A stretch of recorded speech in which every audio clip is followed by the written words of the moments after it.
On today's episode of the podcast, the College Football Committee has released their rankings. We'll get into some of the hypotheticals, even though we're not supposed to. Also, my favorite game of the NBA season so far, Houston's overtime win in Minnesota. A deep dive on both of those teams. We've got Matt Barkley talking about his time as a quarterback, what he would do differently, and being projected to be a top 10 pick to end up going in the fourth round. But it was good. It wasn't sad. And we've got life advice and the Alliance.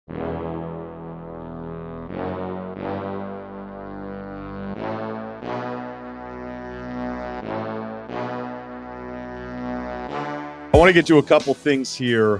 Houston and Minnesota, awesome NBA game. Maybe my favorite of the regular season. We'll get to that in a few minutes, but we're going to start with the College Football Committee rankings. Here they are in order. Remember, this is a little different because it's not the bracket, but it's Oregon 1, Ohio State 2, Texas 3, Penn State 4, Notre Dame 5, Miami 6, Georgia 7, Tennessee at 8, SMU at 9, Indiana at number 10, Boise State, Mountain West team at 11, Clemson at 12. Remember, Arizona State is the highest ranked Big 12 team at 16. And in front of them, they've got South Carolina, Ole Miss, and Bama. So Bama's actually 13 at this point. Okay, so prior to the Ohio State game for the Hoosiers, I was like, look, if Indiana's 11-1, I can't do it. But I also, as I try to remind everybody every single year, it's like sometimes we'll be like, well, last year the committee did this. And then 2 years ago, the committee did this. It's like, okay, well, that may be the profile of the team, but you also have to include what you're comparing that team to. And I didn't think that all of those SEC teams would lose on Saturday night. They did. We know it was a terrible night for the conference to get that extra team in. And now Indiana looks like they're going to be in the playoff. And they're a 30-point favorite against Purdue, who's probably the worst Power 4 program in college football right now. So I don't know, even though I try to remind all of us, like, be ready for some of these surprises. The stakes get raised. Weird stuff happens. Maybe we already saw that all on Saturday night. I don't think Purdue beating Indiana is on the menu. You also could start talking about South Carolina against Clemson if you wanted to. But I think the point, maybe this will surprise some of you, if I just step back from what happened on Saturday and the total picture of where we're at with some of these last teams, I think a lot of you think I would argue Alabama back in. Not going to happen. I mean, it's just, unless everybody just lost around them. So I don't know if having them at 13, maybe it's the Georgia win, but collectively their loss against Oklahoma was the worst one of what happened on Saturday. Auburn's the worst opponent to lose to, but at least it was a multiple overtime game where Bama just, again, does the worst offensive game they've had in like 20 years. So the collective of it, I'd have a harder time arguing them than even A&M,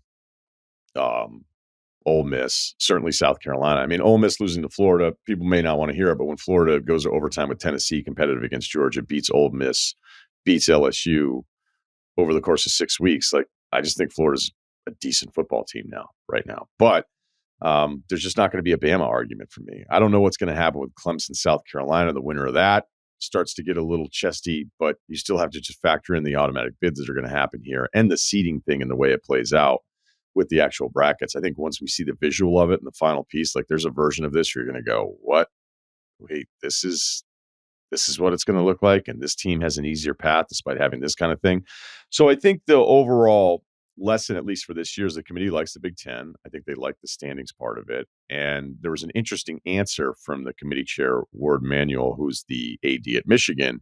And he was asked about hypotheticals. And his answer was really good. He's like, we don't do that. We shut it down as soon as it happens in the room. I think his point was, over the last few weeks, you've had 14 of the top 25 teams lose. So you don't know and you can't do hypotheticals.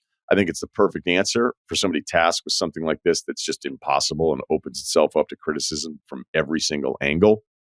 There is no system where everybody be like, hey, this is the system. This works great. Because the first thing we do as soon as we see the system, we're like, all right, let's tear this apart. And I've been doing this one before the system even was in place. So, I'm guilty of it too.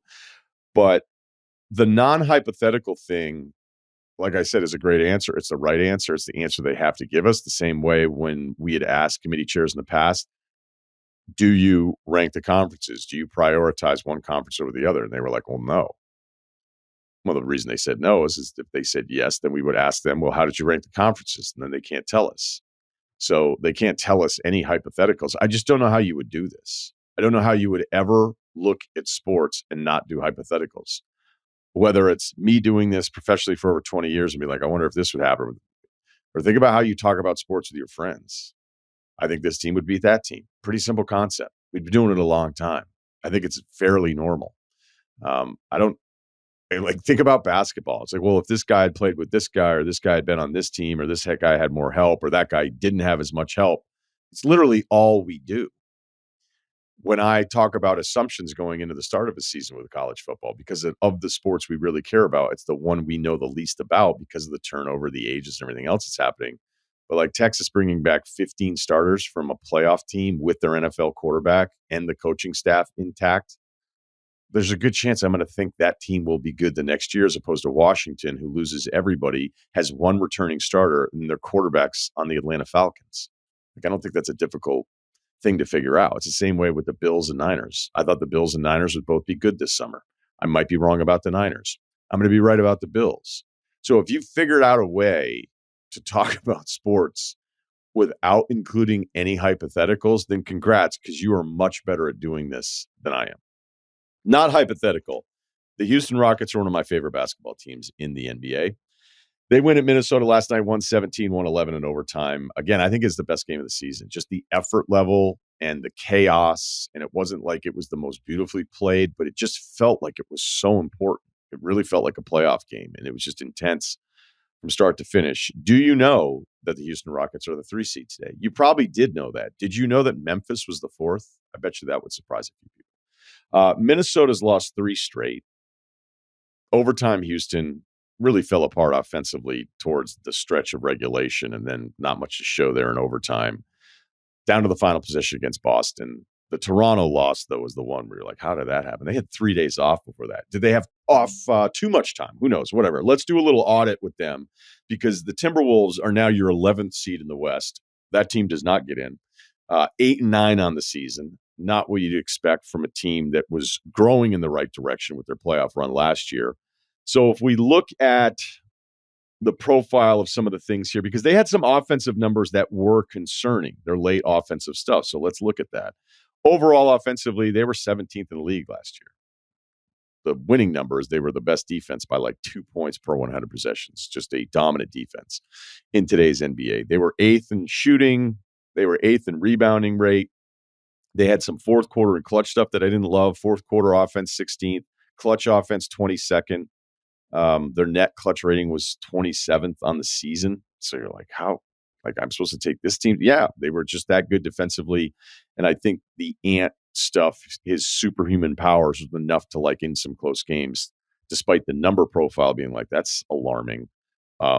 Still something to go to. So if you look at him this year, they're actually better on offense, 17th to 12th. The problem is defensively, they're a mess. They're 12th compared to where they were last year. Same shooting numbers. Rebounding, they've gone from 8th to 18th. Fourth quarter offense has actually improved a little bit. Clutch offense has gone the other way. They're 26th in clutch offense, but a better overall net rating. Again, this early in the season, some of the clutch stuff can be a little misleading. It's super misleading. Well, I don't know if super misleading. I just don't know that we have enough numbers.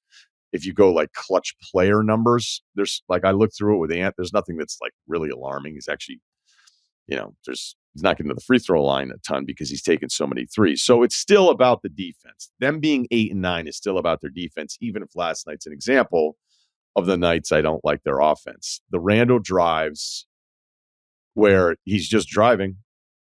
I'm just going to drive to the hoop.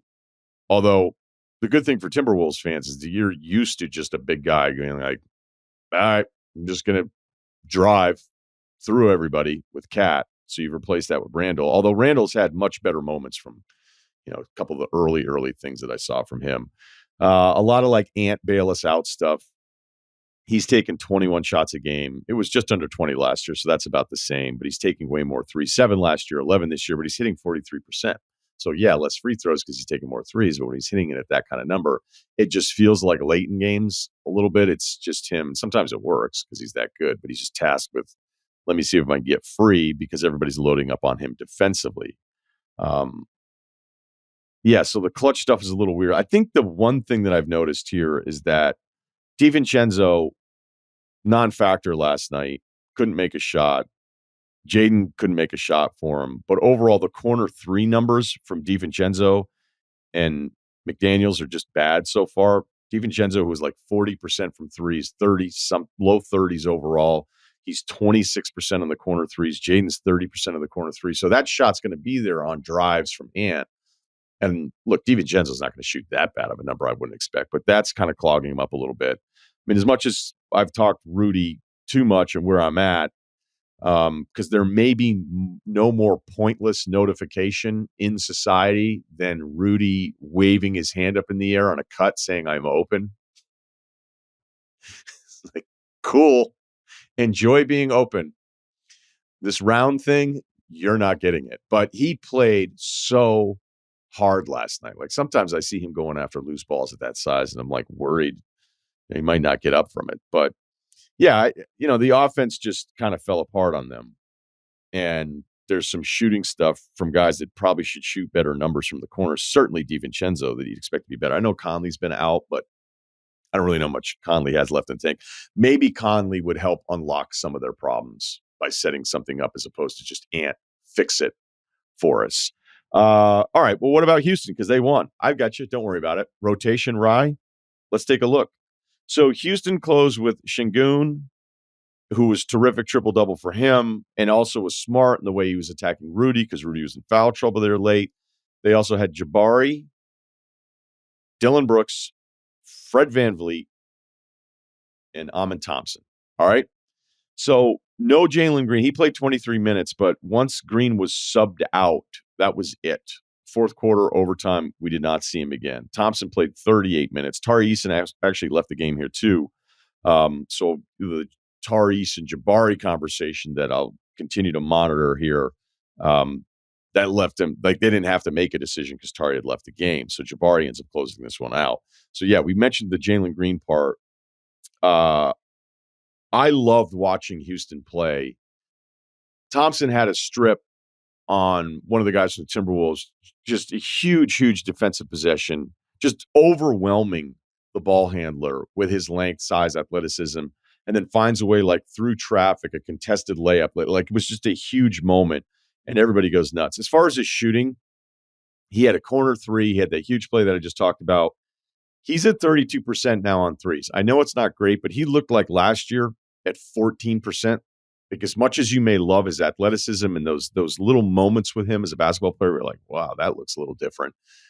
You're like, is he actually going to be so bad of a shooter, though? It's just hard to find a way to close with him on the floor. Well, I'm not telling you 32% is enough to get him into the Hall of Fame, but the fact that it's an improvement and that corner three that he took last night, I just thought, okay, we continue to build with this guy here a little bit. The Houston annoying talking point is just going to keep happening because of the depth and all the young guys and them kind of figuring it out and the Jalen Green momentum going the wrong way, the Jabari stuff probably not improving enough, and that the hope would be that it could be a Şengün, Jabari, Tari Eason, Thompson, Jalen Green closing five, because when they paid Dillon Brooks and Fred VanVleet all that money, the hope was probably, again, where there's still even a couple other guys in Whitmore and Reed we're not even talking about here yet, where you're thinking the perfect scenario is you hit it with all your draft picks, which is totally unrealistic. There's going to be a couple that are disappointing, even picking that high. But the hope would be that would be what the five would be, and then kind of see how the rest of the assets play out around it. Because they have some financial decisions to make. Now, Brooks still has $21 and $20 million left, but VanVleet, who has a team option for $45 million, but is clearly really important to what they do and the trust that Udoka has in him. It's like, do you bring him back? Now you have to eventually, you hope you're in a position where you have to pay a bunch of the younger guys. I think they were brilliant with the Jalen Green extension.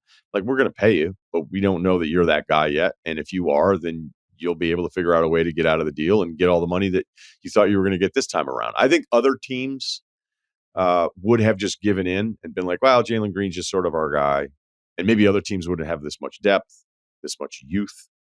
And other teams would have been like, all right, whatever, we don't love doing it, but we'll give you the 4-year max rookie extension because I guess that's just what we're supposed to do. So I'm actually, I don't know if proud is the right way to describe how I feel about the Rockets' decision and the way they handled that, but I'm just, good for them. So The only concerning thing, like long term, because I think some of the stuff will happen with Houston and OKC, these two young teams, like which roster would you actually rather have? Well, I'm not even talking about the draft's assets here. You take Oklahoma City's roster because they have a guy who is a top 5 player in the NBA in Gilgeous-Alexander. I don't think really any smart people would even debate that kind of thing, because right now the way it projects, even as much as I love the Rockets, you're like, who is on that team? Like how highly ranked is the number one option, or whoever ends up being the number one guy out of this group for the Houston Rockets? How high can that player be as an overall player in the NBA? And as much as I love him right now, saying anybody who's could potentially project to be a top 5 would be a massive reach. And that's where I wonder if Houston just goes, let us play this out this year, guys. Let us see how we're doing, and then we'll make a decision this summer. It's not that big of a deal. But the longer you drag out some of your younger players who maybe aren't developing enough or don't even have the minutes to prove their value, like I just wonder, like, what's the trade value for Kuminga right now? Sure, some teams still kind of like him, but would it be enough now to get you really excited, where the unknown can actually still get you more excited than the known? And that's kind of how I look at that Rockets roster. And I promise I'll try not to do that. But Bill and I will probably trade half the team every Sunday for about 3 months once we start up in February.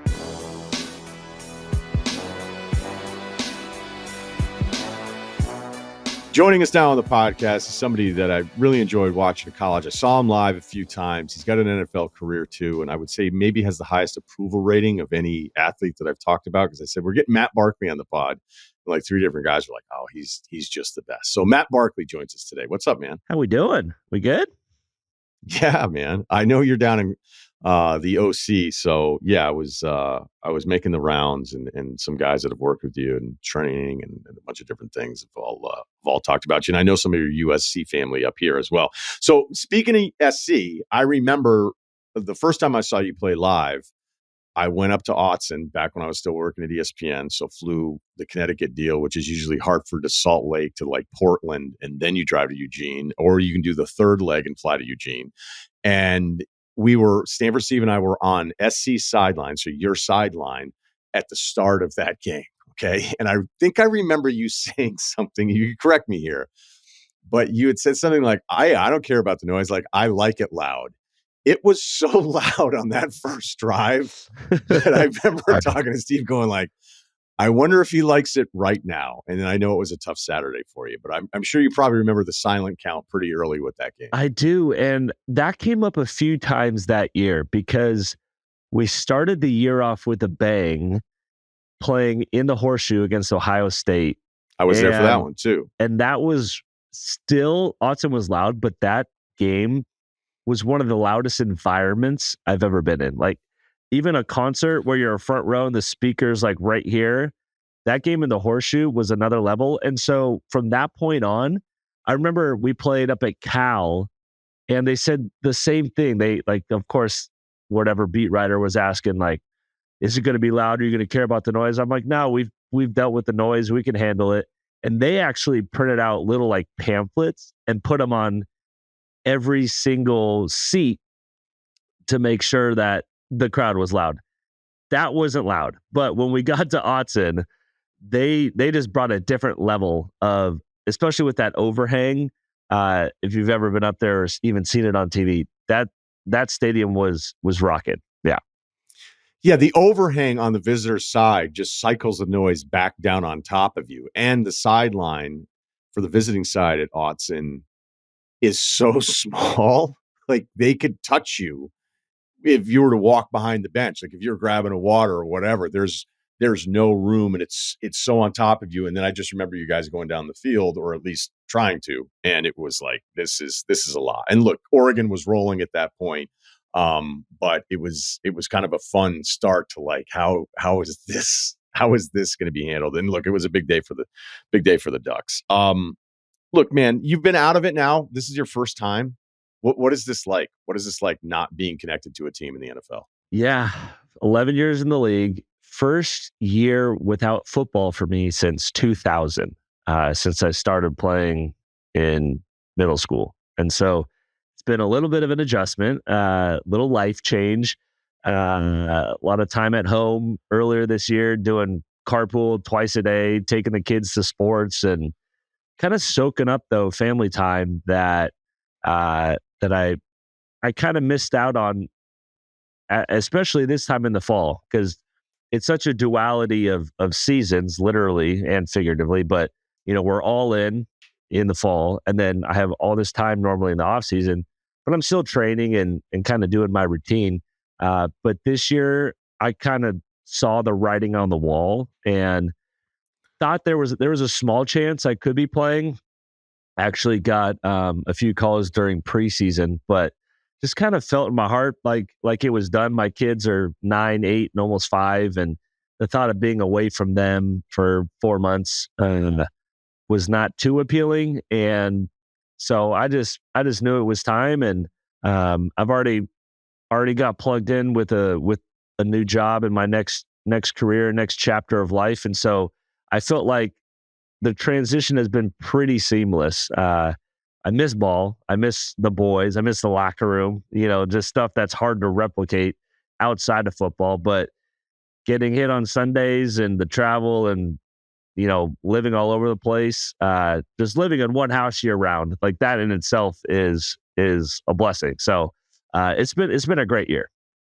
Were you paying attention to preseason though? Going like, well, if this guy isn't Yeah. there and this system or whatever, and maybe checking the waiver wire every day. Were you still doing that, even though if mentally you thought this might be it for you? There were a few spots. I kind of narrowed it down in my head to where I would only take a couple calls. It had to be a good situation, either something on the West Coast, a system I'd been in, like you mentioned. I didn't want to start from scratch all over again and go through that whole deal again. But if I can kind of plug and play, which I've kind of done over the last couple of years, it's kind of been one of my strengths that of why teams would sign me, because I can kind of pick up an offense real quick. And be a cheerleader, be a coach in the room, essentially. So that list was kind of small of who I would say yes to, but at the same time, it was nice watching preseason stress free and not worried about anything or cuts or what would happen.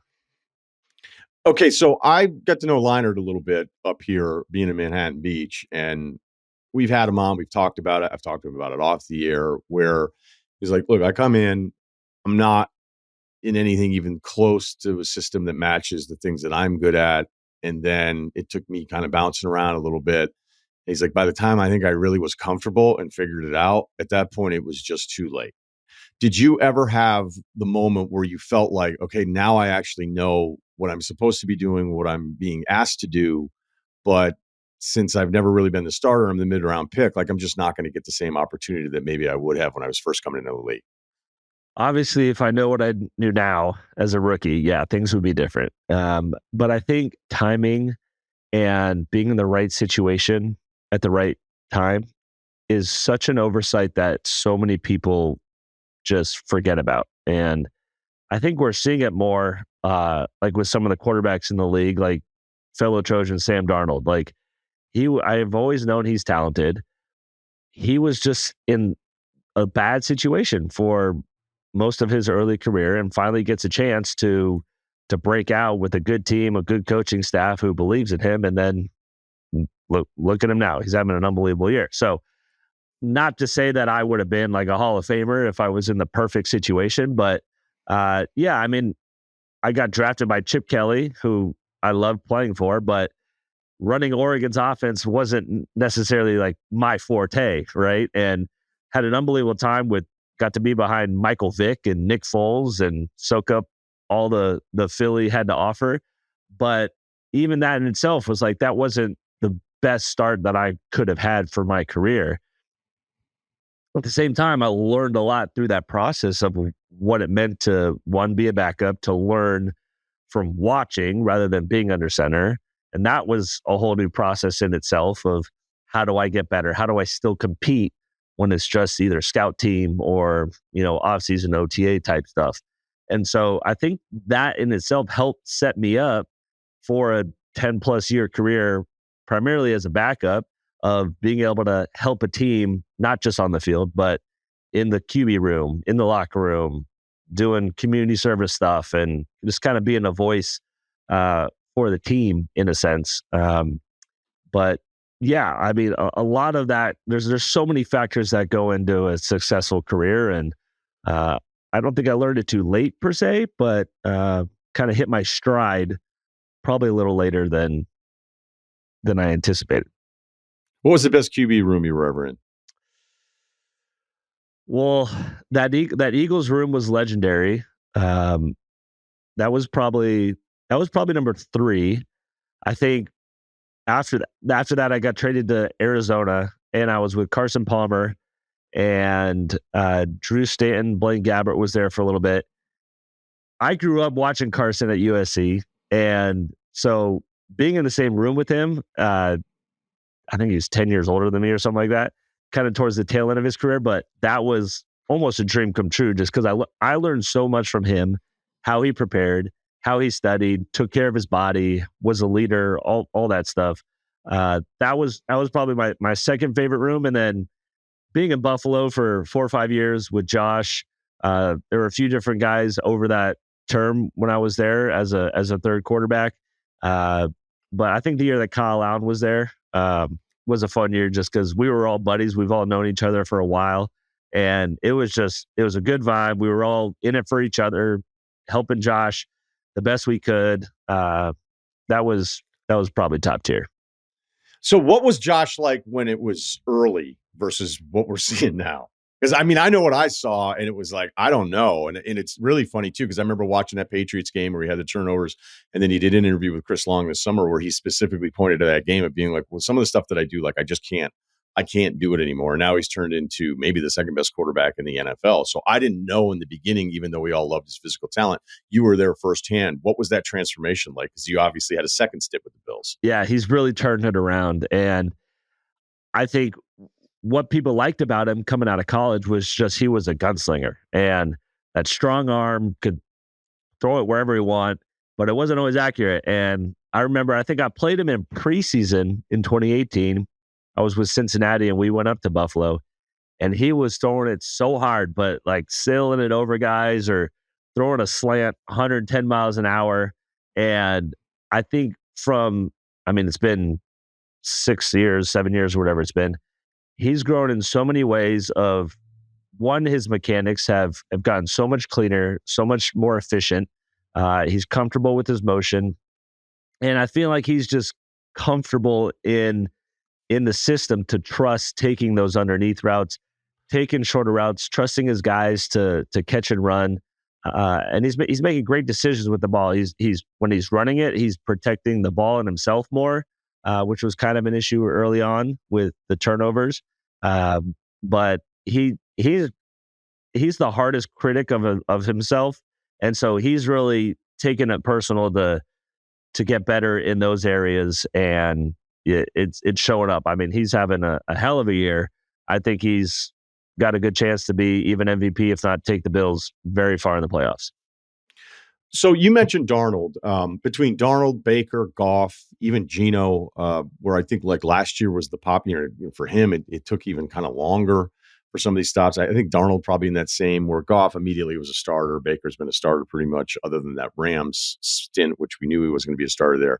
But of the reclamation storylines, like which one is there one that surprises you the most, or is there one that you're like, that's the one I'm most proud of? I mean, I think you might pick Sam because the SC ties there, but anywhere you want to go with that, because we're seeing something that doesn't necessarily always happen historically in the league. Yeah, I probably most proud of Sam. Yeah, just from knowing him for so long, and I was with him in Carolina when he was at the tail end when he was trying to figure out, he was on IR, not happy with the situation, and you could just tell like he's a competitor and wanted to play, wanted to be great. And again, now that he finally has that situation, super pumped for him. I think Jared, I always saw Jared as a competent, great quarterback. And I think even in LA or with the Rams, I think he did a great job. And again, now he's surrounded by even a better cast, and he's rolling. So that's not really a surprising move. Baker, I think, has done the most, like rising from the ashes in the sense, just from his overall tenure in the league and the ups and downs. And I think his maturity and leadership have really popped. And you could see it from almost the stigma he had as like, he's not a winner, he's not a team player, he's not a leader. He's defied all that. And again, playing at a really high level. Baker went through Carolina. Sam went through Carolina. I know it's not apples to apples as far as staffing, but why was it so bad? Because now people are asking the same stuff with a different coaching staff with Bryce Young. What makes it a bad situation? I think for a lot of teams in the league, it starts at the top, the very top. And for whatever reason, some teams just have the wrong priorities or don't provide the right resources or are too quick to either move on, or they've just made bad decisions in hiring, whether that's coaches, front office, or players. And it was a unique situation. I mean, my situation in Carolina was unique because I signed there thinking I was, when Sammy got hurt, thinking I would be there to back him up, help PJ Walker. The next day after I signed is when they brought Cam Newton back. And so that just threw everything for a loop, and everything was like turned on its head. And I was like, what is happening right now? And I love Cam. I love spending time with him, but he was not 2015 Cam. And I think it really was a move to sell tickets and to get the hype back. Like, there were more Cam Newton fans for that first home game he came back than there were Carolina Panthers fans. And it was just an interesting like observation, kind of looking from the outside in as to the decision-making process of that. But I mean, coaching turnovers, player turnover, getting rid of guys, GM turnovers, like there's been a lot of high turnover rate in that building as a whole. And that's hard to be consistent and win when there's that many changes year in, year out. God, I forgot that it was like to the day, the timeline with Cam. It was wild. Did he ever have fun with you? Like, did you think you were actually going to start for like 2 days? Yeah, I mean, we had some great QB meetings, and that week, that was with Joe Brady, was the OC actually, who's in Buffalo now, and love that guy. And I spent all waking hours of that week learning the offense, learning the system, pretty much memorizing the whole game plan as the backup, making sure I was going. And Cam came in, and he had like a couple third down plays and like 5 red zone plays, got in and scored 2 touchdowns on the on the goal line plays that he had, on those QB sweeps or whatever, just running it in. And I was just laughing just at like the prep that I put in and to be ready and to know everything. And he gets in and scores and does his thing. And he felt on top of the world. Everyone was fired up. Yeah, we beat Arizona. And it was just kind of a what is happening moment. And then the rest of the year, once we started getting into things, and was it going to be PJ starting? Was it going to be Cam starting? There wasn't this like, no one was really in sync as to what was going on, and we were trying to figure it out. And when you have to figure it out mid-season, not in OTAs or in training camp, it's never really the best situation. Okay, what does Shanahan do that you can talk about with other quarterbacks that like those of us watching on TV don't understand? Kyle he's a master game planner, and I think there's a lot of really bright coordinators and coaches in the league. He does an unbelievable job of one, focusing on the run game. I think so many coaches are quick to pass and find the answers in through the air.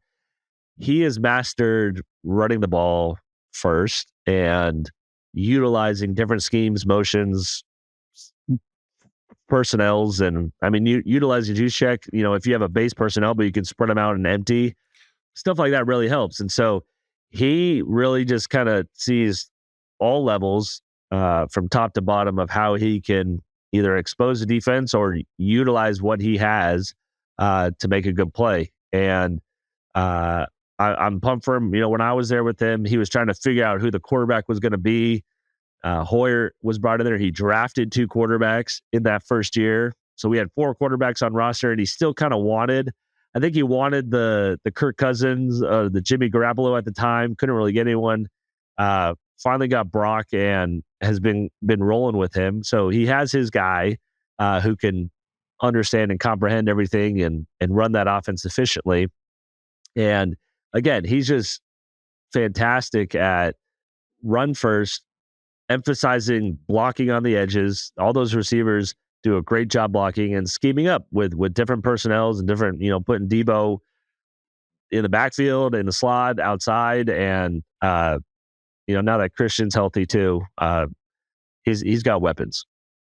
So when I hear, they're opening up the playbook for him, what does, and I'm not even talking about specifically to Purdy, but can you see that if you know a system because you were with a bunch of teams? Can you watch a Sunday and go, all right, they're now like in the middle of the playbook, or they're the back pages of the playbook? Can you see those things because some of these systems, probably even the play calls? Yeah. Whether it's like gadget plays or just different concepts, because a lot of coaches can kind of get stuck running their system and forcing players to fit that mold, right? And they don't really branch out, whether it's a comfortability or just an ignorance to not wanting to expand or do something different. Like Brian Dable, I love the guy, but he's one of the greatest play callers I've been around too, especially in Buffalo when he had Josh, of fitting that mold. And I think his time in college helped reinforce that, where we have our base offense, but we're going to put some things in that fit you best, not just slap a playbook on you and like make it work. There's a lot of coaches around the league that do that, and it's pretty obvious as to why it doesn't work. But Shanahan did a great job. Dave's, a bunch of other coaches do a really good job of really forming an offense around a player to their strengths. That makes sense. Yeah, no, it does. It does make sense. But if you're like, say you became a coach in the NFL, all right, and they're drafting, it's different if we're talking about like a top 10 pick, because that guy's supposed to turn your franchise around. If you were drafted that high, it means you weren't that good, as opposed to, the mid-round pick guy like a Purdy's. Maybe there's already some things in place. Like if they were saying, all right, Matt, like you've been through this, like what's the best way to do this? What's the best system? Like who's the guy you think is the best at like structuring everything around that rookie quarterback for him to have the best chance? What would your plan be? Well, I mentioned Dable. I thought he took a unique approach from when he came from Alabama. He saw the trend of college offenses being very simple, right? And both in terminology and the plays they were running, whether it was the zone read type stuff or the quick throws and the concepts that they were using. But he noticed how these college players were learning a playbook. And it was kind of the one word, we called it NASCAR. When you want to go on the ball, no huddle, just call one word play and go. We installed offense with one word plays first and then unpacked it after they had like an overall view of what was going on. And as opposed to dumping every formation, every motion, every shift, every possible run combination, every pass concept, it was kind of the reverse of that, where it was here's what we're going to be running most.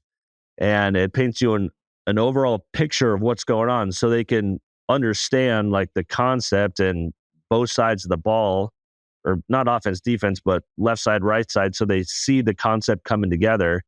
And then you just dive deeper into unpacking that. And I like that approach. I think it helped those guys transition from college into learning. It was a real pro style system. There were a lot of checks, there were a lot of audibles. It wasn't the simple like old school Baylor where it was, half the side doesn't even run a route and they just are resting up for the next play where they can take off deep. It was complicated, but he simplified it to make it easy for those guys to learn. When I watch Mahomes, like everybody else, you're just like what, do you sometimes feel like, I can't believe we technically play the same position? Yeah, he's made some mind-blowing plays, whether it's throws, either, one of the number one golden rules of playing quarterback is don't throw it across your body, right? If you're running to the right, don't throw it back across the field over the middle to your left. And his vision down the field, both inside and outside the pocket, is incredible. To where you're like, no, the ball's in the air, and you're just like, no, what are you doing? And then whether it was Tyreek Hill back in the day or Travis Kelce, just all those guys are moving together. And I think it's the way they practice. Just having, I've never been with him, but hearing Andy Reid talk and what they do, whether it's those laterals they do in practice, just for fun, that show up in a game, or the scramble drills they do, to where everyone's kind of flowing with Pat, knowing that there's going to be a play made and you want to be a part of that. It shows up on Sundays, and so it's not out of the blue like all those crazy plays, but some of them are definitely like, how did that just happen? Yeah, without a doubt. Well, hey man, I know it's this career, and this is where I want to finish.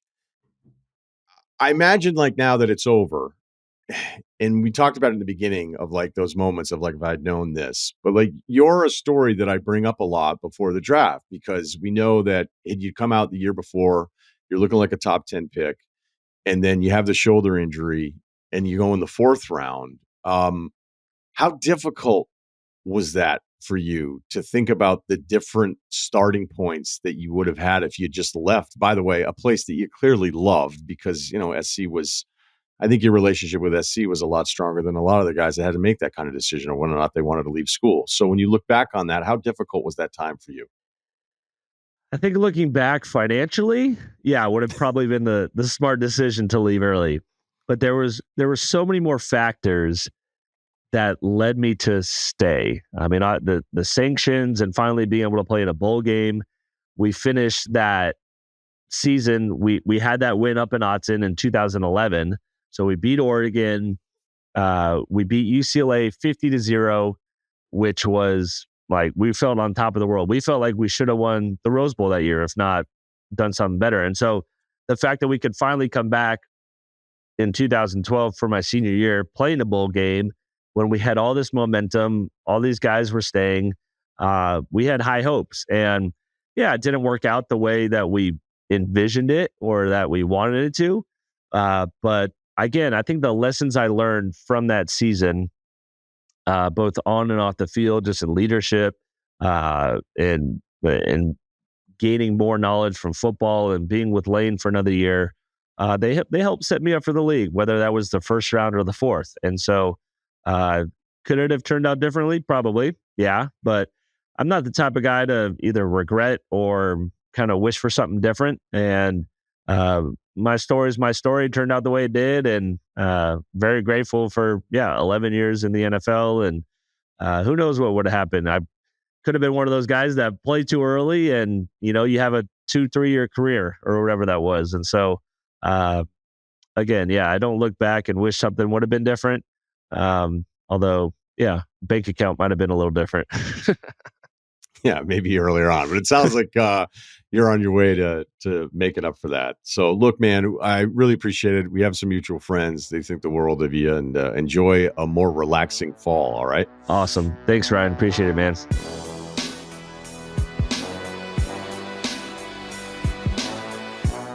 The Alliance. Here we go. We're going to really, really go for it here. No juice, no special help, no training wheels. We were trying to get breaks. Plus no breaks on this one. It was a lot more fun, but it still wasn't helping me. Shit. Let's see. Wargon, the tea is yours. Yeah, this threw me for a loop. Ceruti came on this morning and was like, hey, no juice. So I'm going to do Texas -5.5 versus A&M. I don't know. I wanted a big game. Yeah. Well, no breakdown. Yeah. Hey, man. They call him Big Game Mike around the office. It's true. Guys, changing it. Shit, lines are moving just off of that call. All right. I'll go Notre Dame minus 7.5 at SC. You know what? Are you good? Let's see. I like it. Yeah, tons of passion off of that announcement. What do we got? Service Academy, Kyle. Oregon, what do you think I should do? No, I'm just kidding. I'm going to take Oregon at before leg parlay. Whatever he says, that's what I'll do. I'll take Army minus 6.5. I mean, does Russia even have a football team? I don't think so. So we're rocking with the Patriots this weekend. Nice. Minus 6.5 at home. That's Army. Book it. Hell yeah, brother. I'm going to go with the over 50.5 in the Oregon-Washington game. Rivalry game. Not the season Washington wanted, but I think they could put up some points in this game. And, I think Oregon, still a rivalry game. They're going to, it could get out of hand with them alone. So over 50.5 in the Pac Northwest rivalry game. Okay. And that gets us to almost plus, I think it's like plus 1,200, just under plus 1,200. So we're throwing a Hail Mary for the boys. We've earned it. So three favorites and an over. Hell yeah. What could go wrong? New guy alert. Yeah, all right. That's what we got. So you can check out all the lines and stay up to date with the Alliance on sportsbook.fanduel.com. You want details? Fine. I drive a Ferrari 355 Cabriolet. What's up? I have a ridiculous house in the South Fork. I have every toy you can possibly imagine. And best of all, kids, I am liquid. So, now you know what's possible. Let me tell you what's required. Life advice, email address, lifeadvicerr@gmail.com. We've got Kyle, we've got Steve, as always, and let's get to a few of these. All right. The Tickle Monster strikes again. 29, 6'2", 255, 405 squat, 275 bench. NBA comp, Lance Stevenson with Greg Oden's knees. I've got a real issue in my hands. One of my best friends, let's call him Alex, 31, has a peculiar joke he won't let go. He refers to this bit as the Tickle Monster. It started harmlessly. I even found it funny the first time it happened. It always follows the same pattern, usually occurs after a couple beers at our favorite brewery. You'll be sitting at the bar top. He'll look over at you saying, "Do you mind if my friend stops by?" If you make the mistake of saying you don't mind, your response is immediately met with aggressive jabbing, tickling on both sides of your torso, resulting in a full-body reaction, disturbing you and anyone unfortunate enough to be sitting on the bar stool next to you. Unfortunately, this bit has continued to occur and has become one of the most annoying things I've ever experienced. I made the mistake of stating how much I hate it, which has only led to an increase in frequency and complexity of the bit.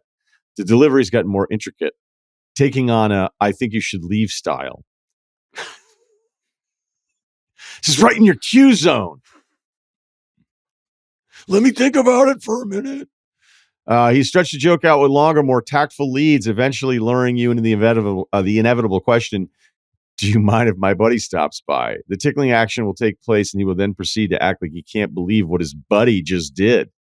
Think of that episode when Tim Robinson crashes the hot dog-shaped car into the building, then acts like he can't believe what happened while being dressed in a hot dog suit. I've tried several ways to remedy this issue, ignoring it, doing it back, threatening violence, actual violence. Nothing works. Violence simply leads to him dropping into a wrestling stance, forcing me to defend a takedown. Alex was a collegiate wrestler and firmly believes in the mantra, "Big trees fall hard." Oh, my God. What do I do here, fellas? Alex is one of my best friends, and he will be in my wedding. However, this behavior has got to stop. If his buddy makes an appearance at my wedding, it will be hands on site. He's showing up. The Tickle Monster showing up. The photographer's going to catch it, too. Sincerely, concerned friend and a Tickle Monster victim. Disclaimer, I recognize this email may sound fake, but I assure you it is not. It's a real issue, and I'm at a total loss on how to remedy it. I mean, look, obviously the violence thing was the first thing I thought of as we were going through it. Yep. I had a guy at university who was a little bit older. We had connections through, I don't know if it was a family thing or a local thing or whatever. So there was some deferential stuff from your boy. Again, skinny dude walking around campus, but respectful of the elder statesman. And whenever I'd see him, I'd kind of see him from across the quad, and there'd be a wry smile, and he would his eyes would glint, and I would kind of see, and then all of a sudden just right into titty twister, singles, doubles, just vicious, nasty titty twisters. He would get him inside of my block, and I hated it. I hated it so much. And titty twisters suck. Donovan McNabb does them. I hated it. That's a random nugget. Yeah, he got me a couple times. And so I was like, I hate this so much. And then I saw him towards the end of the year, and he was coming over, and I told my buddy that I was walking with, I was like, if he grabs my nipples, I'm cut that out. I was, just so you know, like, I'm going to fucking go nuts. All right. So I'm just telling you, be ready, because I'm going to assault him. He was like, seriously? I was like, you don't understand the backstory. I was like, this guy's going to come over. He's going to twist the hell out of my nipples. He's like, all right. And the guy goes to reach in, and Jeff Schwartz would have been so proud. I got both my hands inside technique. Nice. And just shoved him as far as I possibly could. And even though he was bigger, and I wasn't that big then, I was so ready and amped, and the adrenaline was already going in anticipation of this transaction, that I just destroyed him, because he didn't think I was going to do anything. And I was like, stop fucking doing that. Fucking had it with that. And it stopped. I also never talked to him again. How was his placement? Did he find the nipples, or was he just grabbing like skin and he'd have weird bruises around? He just did it. He would like go over the top and then down. It was an awesome technique. This guy, so like, geez. if you try to parry it, like the first few times you're like, what the hell? And then you would be like, okay, you're gonna try to parry this out or whatever. But then again, if you show it too early, then the guy comes around with a hook, and he had this thing, and I hate it. It hurts. It sucks. It's not fun. And honestly, we didn't really talk about anything. There wasn't much else to the relationship except this exchange. That was the structure of the relationship. Right. That's the most dude thing ever. Yeah. There's Russillo. Let's twist his nipples off. And there would be bad ones too. Like 3 days later, they're just like, what is going on with your chest? Like, oh, pus coming out. What's this going on? older guy that my dad did some work on his house or something. So yeah, that was it. We never talked again. So maybe I overreacted, but it doesn't even sound like that's going to happen, because this guy likes physical contact. He doesn't care about violence. You are a huge guy. This guy's 6'2", 255, clearly pretty strong. And I could say slap the shit out of him. I think the only move you can come up with here is the next time you're out, you sit 4 stools away from him to prove a point. Like, hey, good seeing you, man, but I'm not sitting near you. You could train yourself to not be ticklish. I think there's a way to do that. I think because so, the too. only person, I love this. The only time my tickle monster comes out is with my wife. Right, that's the only time. And I gotta say, is that what you call it? But I'm just trying to. God damn it! I'm just trying to stick with the theme of the email here. The only delivered well. The only time my friend stops by is when my wife's there. And did you get that? And I gotta say, one of the lower points in my life is when the tickle doesn't work, and she just looks at me, and I'm like inadequate. I'm like impotent now. I don't know what. This is the advice. This is it right now. You're going to have to ask different people in your life, strangers, to tickle you constantly to build up your tolerance. Yes, you need tolerance in that midsection region. It's like the Princess Bride with the guy with the poison. You're just at the gym asking random guys. I know this is kind of weird. I'm trying to build my tolerance up. Yeah. Blade, here's my new workout thing. It's not so much my back or my steps. Can you tickle me 10 minutes a day, every other day? Don't let me know when it's coming either. You can't let me know. You gotta. It's like when Bobby Bacala's going to shoot that guy. He's like, I don't want to know when it's coming. It's the fleshy part of the thigh. I feel like sick to my stomach when I do something like that. She just looks at me. I mean, especially this guy's going to be in like a bar in public. I think it's really going to fuck him up. So I think that's what you should try to do. I think that's the right call. I have nothing to add to that. I will say, is this like a wrestler thing? Like the dudes that touch other dudes, and like how there's the nipple twisters. They do touch guys a lot in wrestling. So yeah, I feel like it's a wrestler. I didn't have any wrestling friends, and I didn't have any friends who were like inappropriate touchers in that way. So I don't really have much like real life experience on this. But like, I just like, who is that guy? Because like the Wet Willie guy, or the Indian burn guy. There's probably a different term for that these days. Who knows? But like I don't. Those are just like, who does that? I don't. Dudes do it.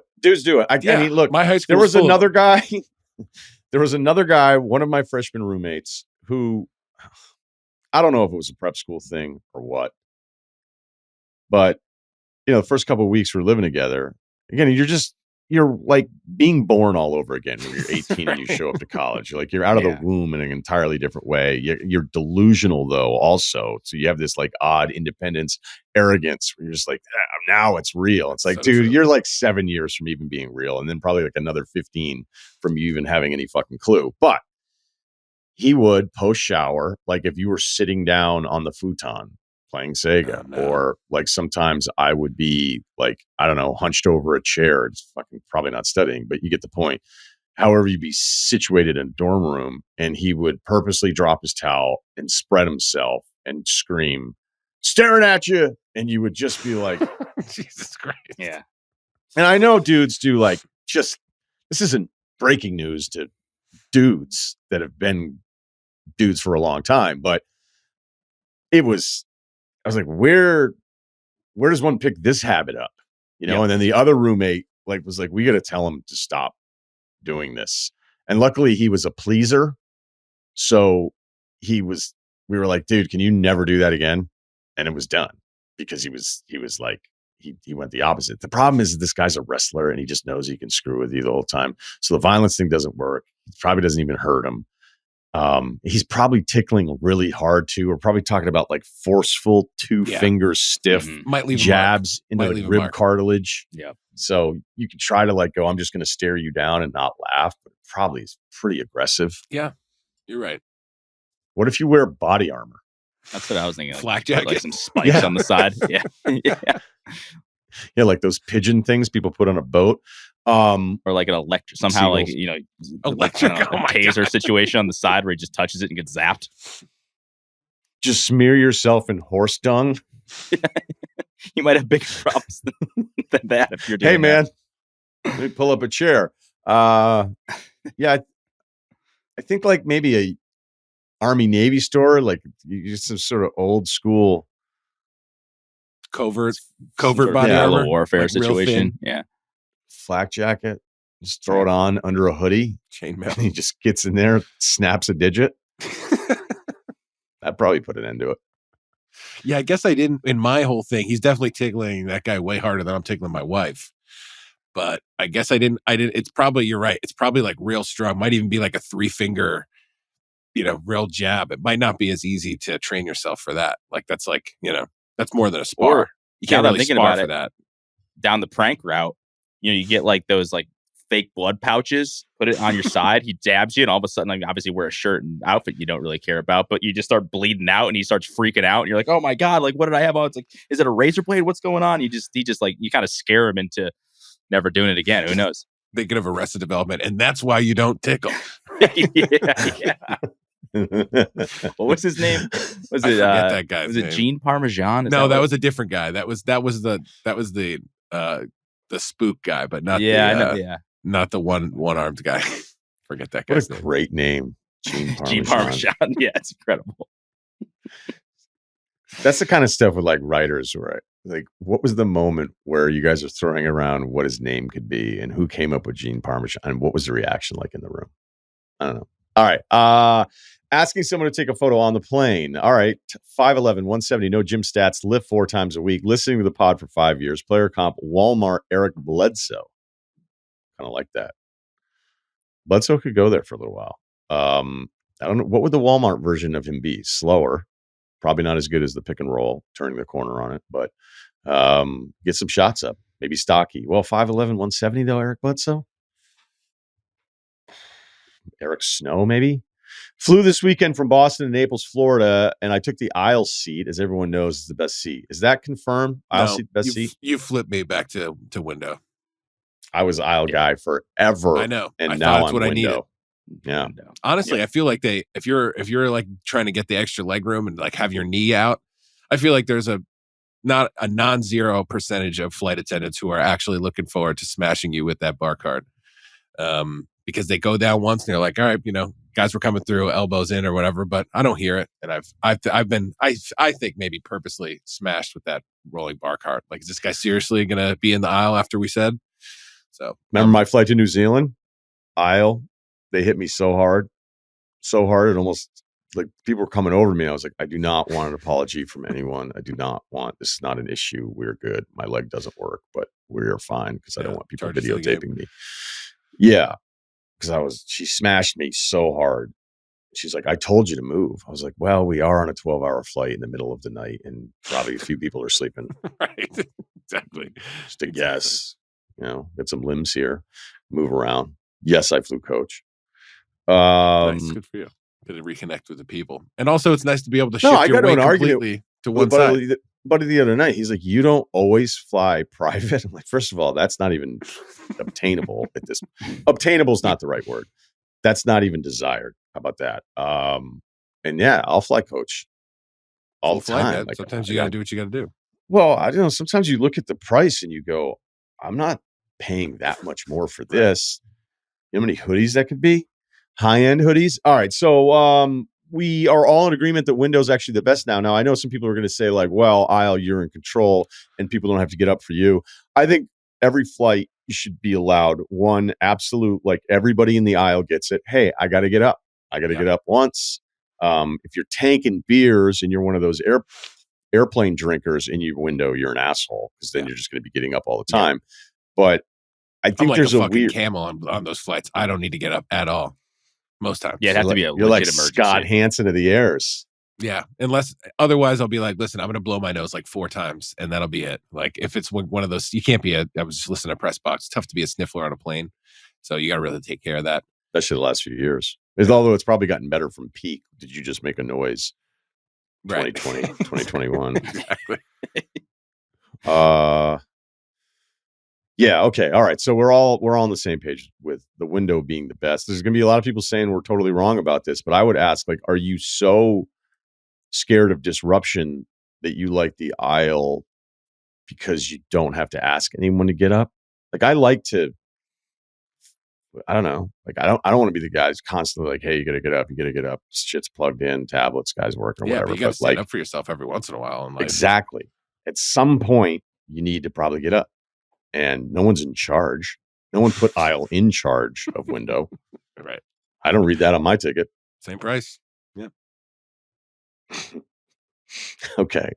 That feedback alone is just going to be, can't believe you guys. Who likes middle? Michael Scott. Remember that? The tickler probably likes middle. It's true. Yeah. It's like more access. Way more access. That was such a great deal on, I think it was one of the writers in The Office, just like post after it was done. He's like, I can't stop thinking of Michael Scott ideas. It was like he flies Southwest and he flies Southwest and he sits in the middle first. He just wants to meet more people. Yeah. Okay. What's this guy's question? Right. By the way? Yeah, because we got like a couple photos minutes on here. flights? All right. So anyway, we're flying into Naples. Great view out the window. Was thinking about asking the window person to use my phone to take a photo of the beautiful ocean. I ended up not doing it as it could have been weird. Just wanted to hear your guys' thoughts on this. Thank you. Love the pod. I love it. It's just a very simple question that I don't know we have a simple answer for. Thoughts? Ceruti's face said it all. I hate it. Yeah. Yeah, I hate it. Wow, that was predictable. I wouldn't do it. I also don't understand, like you really need a picture out of a plane window of the ocean. Yeah, I think there's some fireworks on Friday you could take photos of. Like, there's just so many pictures. Right. Exactly. There's just, I'm not a picture guy in general. I just think like you can Google most images and find stuff. Like, I don't need it on my phone. People only want to do this to post in their stories to act like they're cool because they've been somewhere. I am very anti this. It's probably not a big deal. I'm admittedly saying that, but I would definitely not do this. Yeah, unless you're like flying over the fucking Lord of the Rings mountains in New Zealand, and you're like, "Wow, that's Milford Sound." Yeah, I've done it. Thanks. Yeah. I knew it. I knew you would remember. No, this is if you're a picture guy, plan for it, but don't bring your weird. And now I'm judging you, and I'm like, is this really important? Whatever. Like, I think. What if it was awesome? What if this guy's super? I love coastlines. I love topography. Okay. It's a passion. It's a mild passion. I haven't really gotten in and studied it. But yeah, I really like it. Okay. Listen, if that's so important to you that you want the window seat because you're like, this is going to be a great chance, about 4 hours in, we're going to be passing over one of my favorite seas. You know what I mean? Fine. But I think if you're like shoving your shit across my life, I don't like it. I don't like it. I don't have to like it. And I don't have to say yes or no, but it's just, we're gonna, especially if there's still more hours left in the flight. You're like, what else is gonna happen? What else is on the table for this? Sounds like they were coming in, man. If you're headed into Naples, I think you really want to peek out. Now, I can understand somebody in your aisle being like, all right, country mouse, head to the big city. Hey, Bo Cephas, nice to meet you. I don't think it makes you an asshole, but it's just unpleasant. It doesn't make you an asshole. You're going to get judged, though. You're going to get judged. Totally. It's one thing to be like, hey, could you open the window? I want to see out the window on the flight down, on the way down. A picture. Even then, I don't think I could do that. Oh, see, I think that's totally reasonable. I think aisle is in complete. What if it's the Grand Canyon? Window is complete control of their window. Grand Canyon, that's the thing, though. That's the thing that matters. It's not just like our income. Not for the whole flight, though, Kyle. I'm just saying for a specific part on the way down, cool view. That to me is totally fun. Not the whole. Could you open the window flight? And I'll crane my neck right in front of you? So I don't know. I like it. Ask. Just see what happens. Then you'll have a story.